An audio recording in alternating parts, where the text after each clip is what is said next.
Bonjour à tout le monde.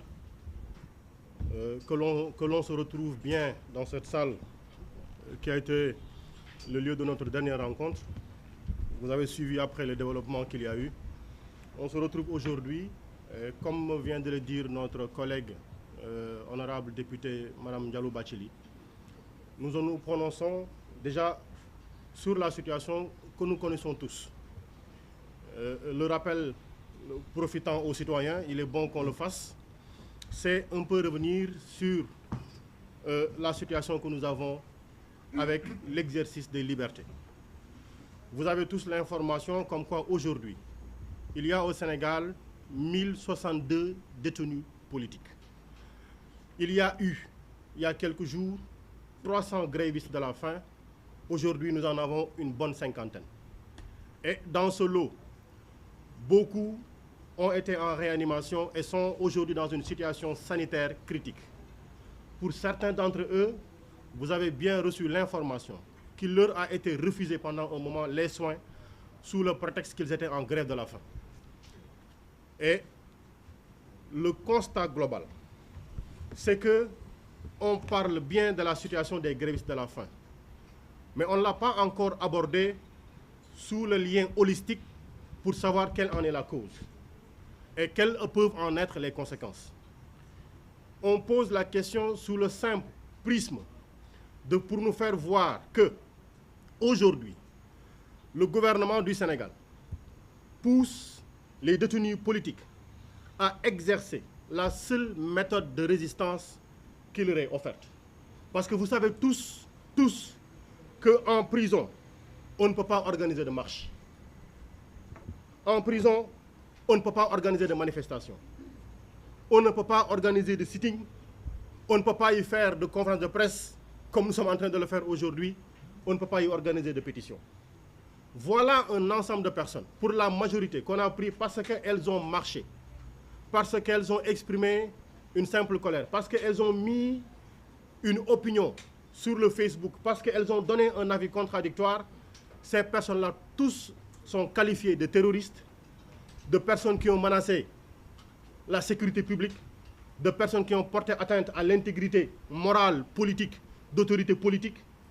Aujourd'hui, toutes ces personnes-là sont placées sous mandat de dépôt avec des instructions pour une durée qu'on ne connaît pas, simplement parce que ce qu'on leur a reproché, et ce sont des infractions qui sont comprises entre les articles 50 et 100 du Code pénal.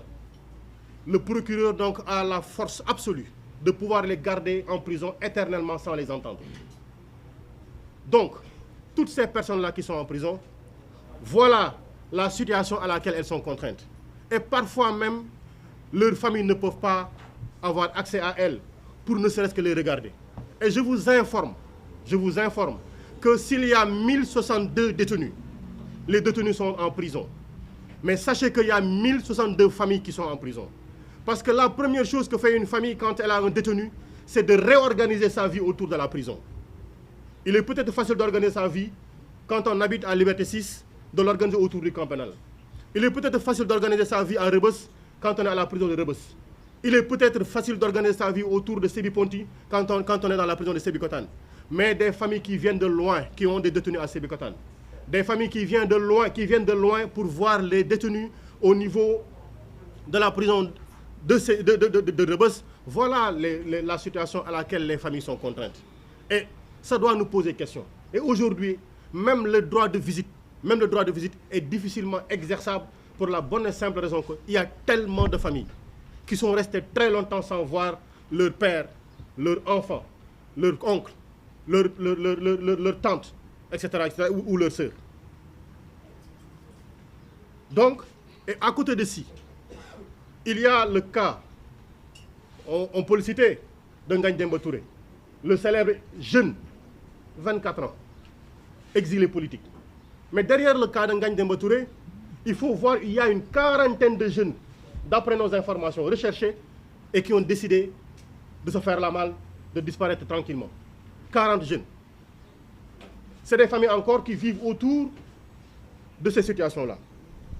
Il y a aujourd'hui cette chasse aux militants, parce que nous avons appris hier par des Sénégalais de la diaspora qu'il y a une liste de citoyens sénégalais vivant dans la diaspora qui a été déposé à l'aéroport et vous avez très souvent des informations sur la situation de Sénégalais de la diaspora qui sont venus dans le pays et qui, au moment de rentrer, ou qui sont arrivés à l'aéroport, au moment de rentrer dans le pays, ont été arrêtés parce qu'on leur a reproché des opinions qu'elles ont émises sur la situation du pays. Mais derrière cette situation, que nous tous nous constatons, la situation de la restriction absolue des libertés, et qui ne nous épargne pas, nous, groupes parlementaires régulièrement organisés, vous avez été informés que vendredi passé, nous avons voulu tenir une conférence de presse pour nous exprimer sur le travail parlementaire. Cela nous a été interdit et le siège du PUR, là où nous voulions le faire, a été barricadé. Aujourd'hui, nous nous retrouvons au siège du PRP, le fameux siège toujours barricadé. D'ailleurs, la gendarmerie doit commencer à payer le loyer parce qu'ils barricadent le siège pendant de très longs jours. Donc ils doivent participer au paiement de la location parce que c'est eux qui bénéficient du siège. Mais ce qu'il y a lieu de dire aujourd'hui, c'est que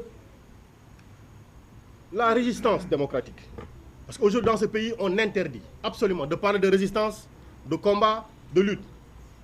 Il faudra chercher les bons épithètes. On précise bien, aujourd'hui, la résistance démocratique des Sénégalais, aussi bien de l'intérieur que de la diaspora, nous permet de récupérer des espaces de liberté. Et aujourd'hui, notre présence dans ce siège ici n'est pas un cadeau qui nous est fait. C'est la somme de tous les combats qui sont aujourd'hui en train d'être menés par la société civile, par des intellectuels, que d'aucuns qualifient de politiques. Mais la nature de l'intellectuel, on le connaît. C'est des intellectuels qui émettent des avis objectifs sur ce qui est en train de se passer. On a entendu des universitaires et on a entendu des partis politiques tous s'exprimer pour ce qui est en train de se passer dans ce pays-ci. Et le fait de décrire tout ceci, dans ce pays comme dans la diaspora, nous permet de récupérer quelques portions de liberté démocratique et de pouvoir les exercer. Et c'est au titre de la récupération de ces libertés démocratiques que le groupe parlementaire aujourd'hui est en train de s'exprimer, parce que ça lui a été interdit la semaine passée, aujourd'hui dans ce siège du PRP qui est toujours barricadé et aujourd'hui qui reste ouvert.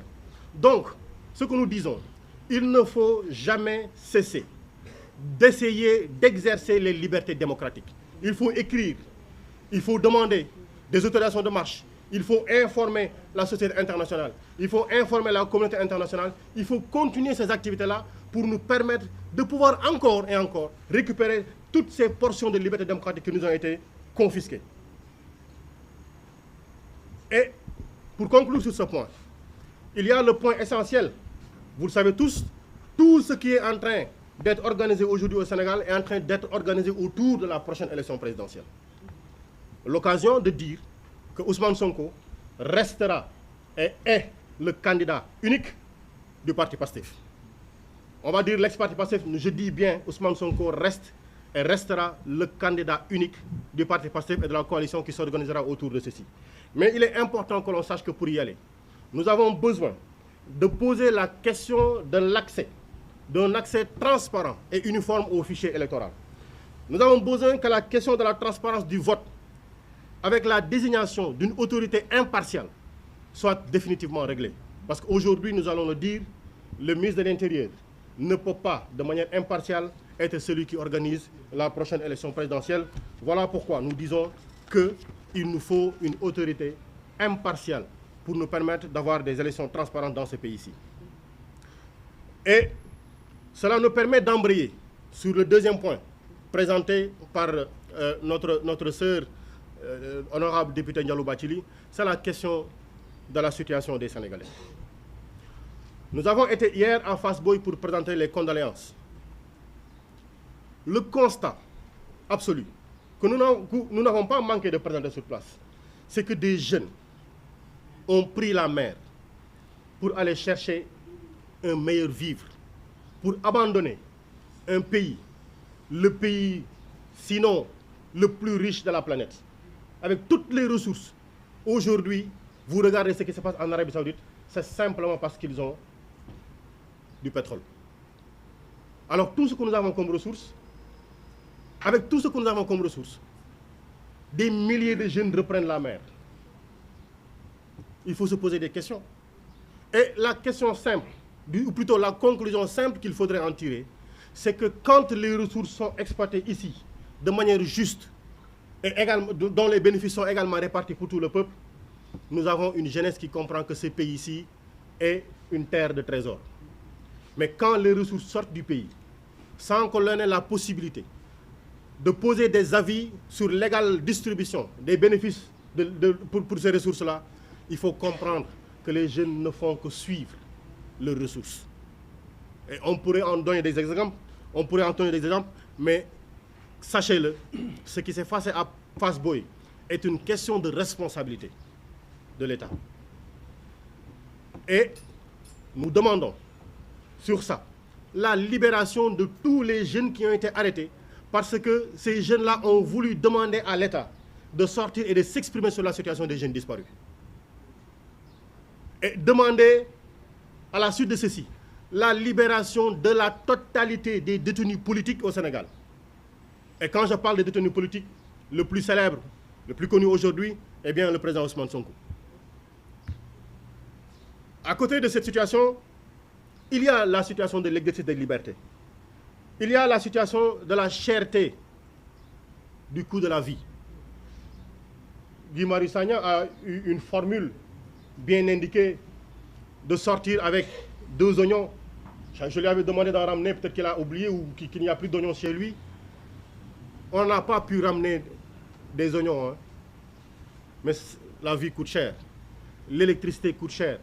On peut donner des exemples et des exemples. Et aujourd'hui, les véritables débats dans ce pays auraient dû être ces questions-là. Mais on nous contraint à nous battre pour permettre à un opposant d'exercer ses libertés démocratiques sous le jour d'une grande manipulation. Et cette situation de la vie des Sénégalais nous amène encore à donner juste un exemple sur la situation du monde agricole. Est-ce que vous savez qu'aujourd'hui, pour la population rurale, on leur donne 2 kg d'engrais par personne imposable. 2 kg d'engrais.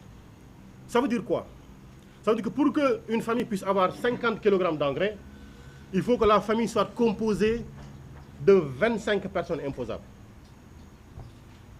Et sachez que si un hectare, pour un hectare, il faut 150 kg d'engrais, faites la multiplication, il faut 75 personnes pour une famille pour mettre de l'engrais sur un champ de 1 hectare.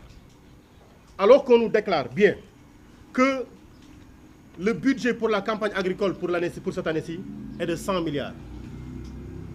Posez-vous des questions. Et ce que je dis là est vérifiable dans la commune de Djamal. Parce qu'ils vont dire non, ça c'est pas vrai.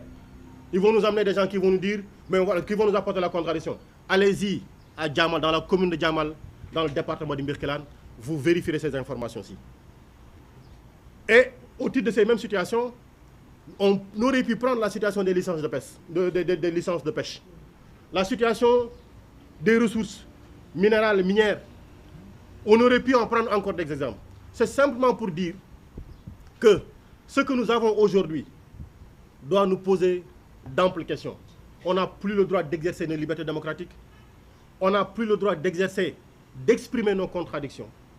Et pendant ce temps aussi, on nous ôte la liberté de vivre dans le bonheur dans ce pays-ci, parce qu'il n'y a pas d'emploi, parce que l'agriculture n'est pas soutenue, parce que. Voilà en somme ce pourquoi nous avions dit que nous rencontrerons aujourd'hui la presse pour poser ces jalons-ci et leur dire voici les informations que nous voulions partager avec vous. Nous vous remercions.